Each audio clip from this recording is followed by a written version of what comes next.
నమస్తే మాస్టర్స్. శ్రీకృష్ణామృతం శ్రీమద్ భగవద్గీత విజ్ఞాన సారాంశం గురించి మరికొన్ని విషయాలను తెలుసుకుందాం.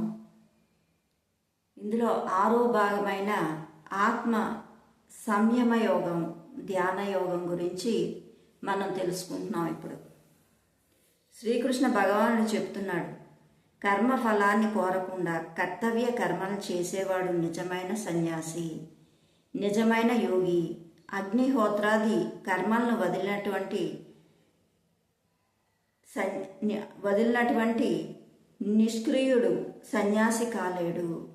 అర్జున, సన్యాసమన్నా యోగమన్నా ఒకటే. సంకల్పాలను సన్యసించని వాడు యోగి కాలేడు.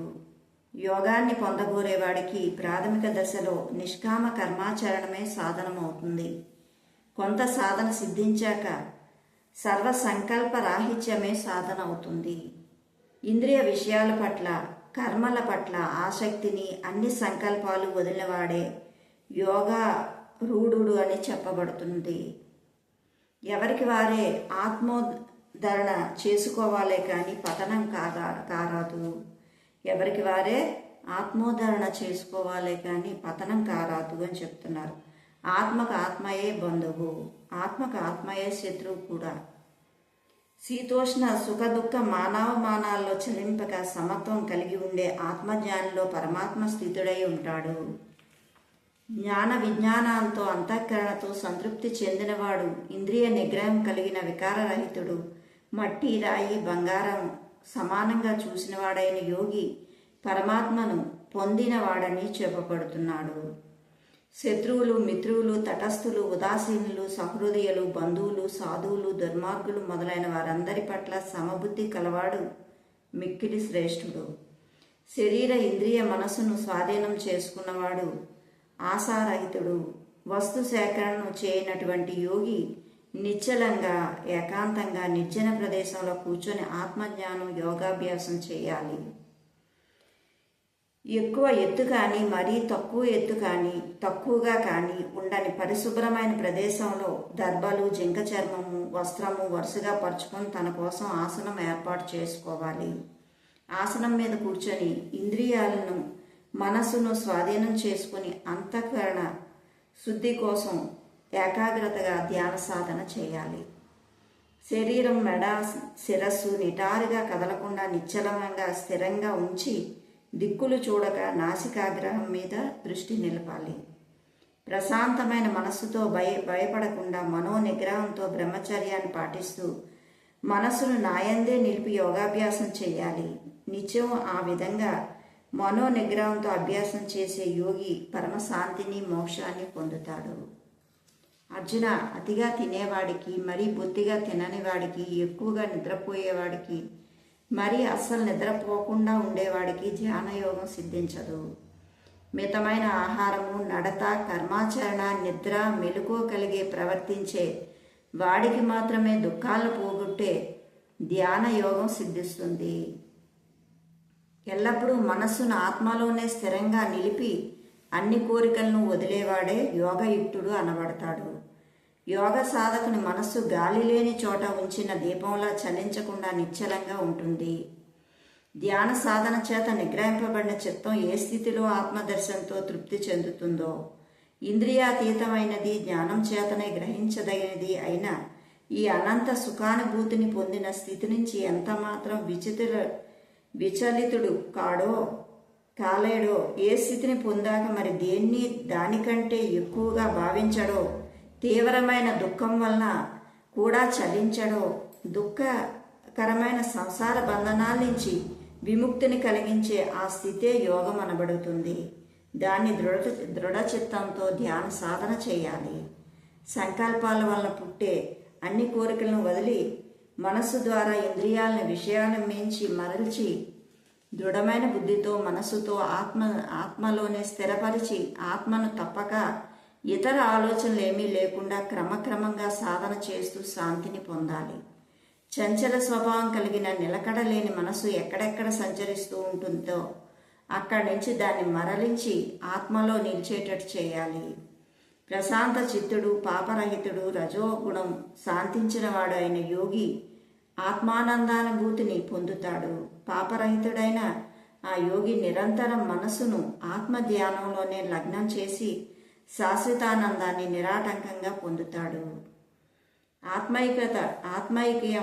ఆత్మైక్యం చెందిన యోగి సమస్త ప్రాణకోటి పట్ల సమదృష్టి కలిగి తనలోని సర్వభూతాలను సమస్త భూతాలను తనలోనే దర్శిస్తాడు.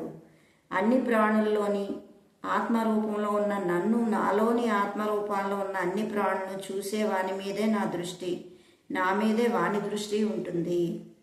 భేదభావం లేకుండా అన్ని ప్రాణాల్లో ఆత్మరూపంలో ఉన్న నన్నే ఎవడు ధ్యానిస్తాడో వాడు ఏ స్థితిలో ఉన్నా సరే నాలోనే ఉంటాడు. అర్జున, ఎవరు సమస్త ప్రాణుల సుఖదుఖాలను తనవిగా భావిస్తాడో అటువంటి యోగి పరమశ్రేష్ఠుడు. అర్జునుడు ఎలా అంటున్నాడు, కృష్ణ, మనస్సు స్థిరపరిస్తే కానీ నువ్వు చెప్పింది సాధ్యం కాదు.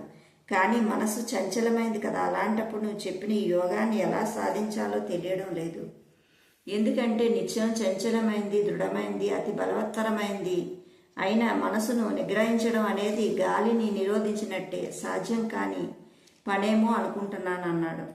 శ్రీకృష్ణుడు చెప్తున్నాడు, అర్జున, నిస్సందేహంగా మనస్సు అనేది చంచలమైందే, నిగ్రహించడానికి కష్టసాధ్యమైనదే. అయినప్పటికీ అభ్యాసం చేత మరి వైరాగ్యం చేత దాన్ని సులభంగా గ్రహించవచ్చు. మనస్సును నిగ్రహించుకోలేనివాడు యోగ సాధన చేయలేడు. మనో నిగ్రహం ఉంటే సాధన ద్వారా ప్రయత్నించి యోగ సిద్ధిని పొందవచ్చు. అర్జునుడు ఇలా ప్రశ్నిస్తున్నాడు, కృష్ణ, శ్రద్ధ కలిగి ప్రయత్నించినా కానీ ఏ కారణాల వలనైనా మనస్సు చలించి సిద్ధి పొందలేక మరణించిన వాళ్ళ గతి ఏమిటి అని.